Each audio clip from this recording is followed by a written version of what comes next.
버블 경제는 주가나 부동산 등의 자산 가격이 투기 등을 통해 정상적인 범위를 크게 넘는 수준으로 고양된 상태를 말하는데요.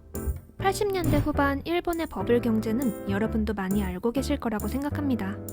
도쿄의 땅을 팔면 미국을 살 수 있다는 우스갯소리가 나올 정도로 당시의 일본의 경제는 언제 무너져도 이상하지 않을 만큼 팽창된 상황이었지만 그 버블 경제 덕분에 일본 사람들은 지금은 상상할 수 없을 정도로 엄청난 사치를 누릴 수 있었는데요. 오늘은 찬란했던 과거로 회자되며 지금도 술자리 단골 화제인 일본의 버블기 생활상에 대해 이야기해보겠습니다. 버블기에는 굉장히 튀는 패션이 유행했는데요. 여성의 경우 몸의 라인을 그대로 드러내는 타이트한 원피스에 어깨뽕을 한껏 넣어서 어깨를 강조해줬고 지금은 잘 안 입는 강렬한 원색 컬러를 선호했습니다.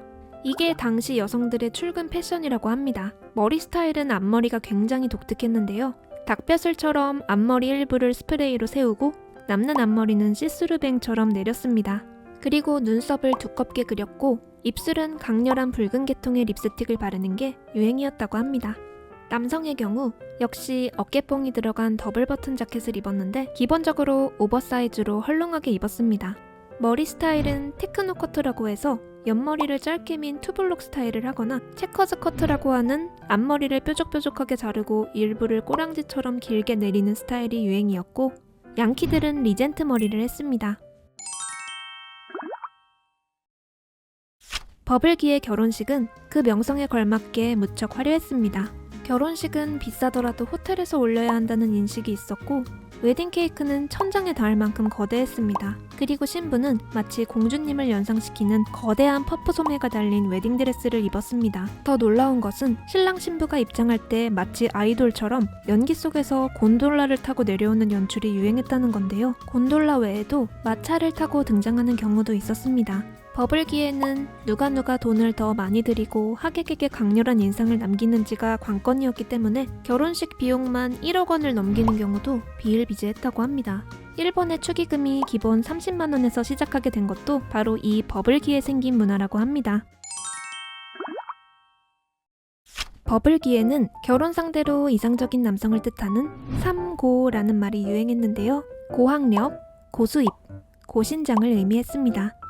지금은 더치페이가 당연하지만 버블기 때는 여자는 지갑을 안 들고 다녀도 된다는 말이 있을 정도였습니다. 남성들이 밥을 사주고 차를 태워줬기 때문입니다. 기념일에는 명품백을 선물했고 약혼 반지는 남성이 3달치 월급으로 사오는 게 상식으로 여겨지던 시기였습니다.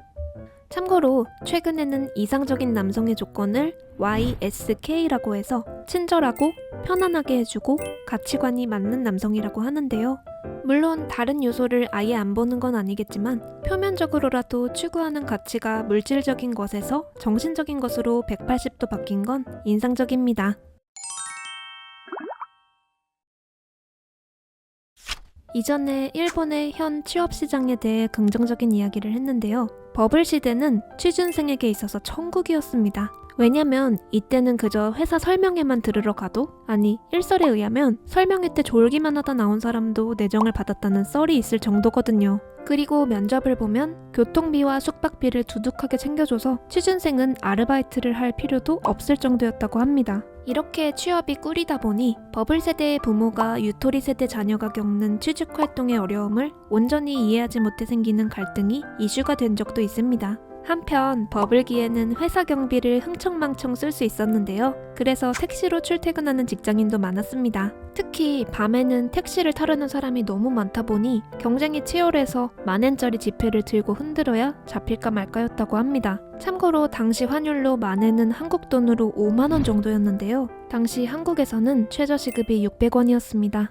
버블기의 사회인이 된 소위 버블 세대는 현재 50대 중후반입니다. 제 일본인 남편은 버블이 붕괴된 후에 태어나서 버블기가 부럽긴 해도 경험조차 못해본 심포도에 불과하지만 버블 세대분들은 청년 시절 이런 찬란한 기억을 가진 채 버블 붕괴 이후에 잃어버린 30년을 살아온 것이기 때문에 더욱 아쉬움과 괴로움이 크지 않았을까라는 생각도 듭니다. 금전 감각을 고치는 것도 쉬운 일이 아니었을 것 같아요. 뭐 이 정도면 일본 어르신들 입에서 라떼는 말이야 라는 말이 나올 만도 한 것 같습니다. 이상 톰이었습니다.